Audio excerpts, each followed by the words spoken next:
Okay, so for question number 9, we have a vector b whose magnitude is given. It's 60 centimeters squared, 60 centimeters per second, and we have to find the expression for this vector b.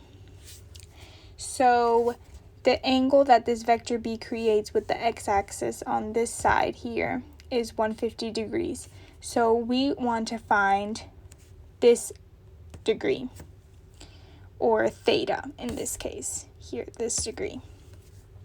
So basically what we do is 180, which is the angle of this flat line, minus 150, which is the angle that it's creating with the x-axis, which will give us 30 degrees. So that's how we know what angle this is. So now that we know the angle theta is 30 degrees, we can go ahead and start trying to find the expression of the vector.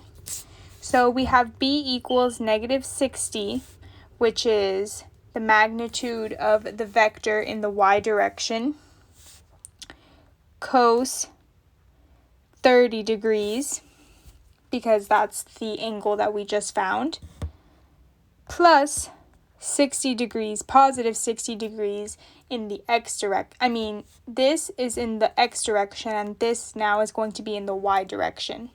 So in the x direction, it's negative 60 degrees. So we have 60 sine 30 degrees.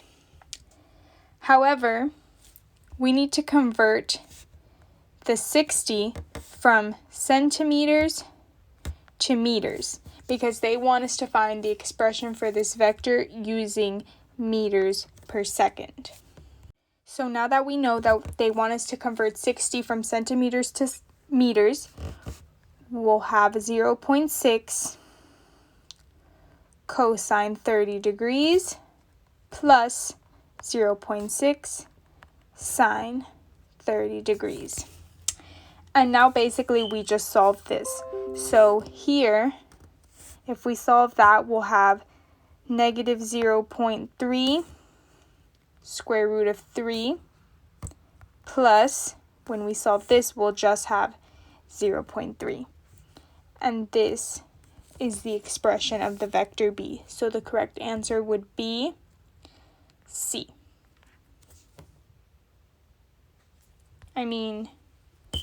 B. Okay, no.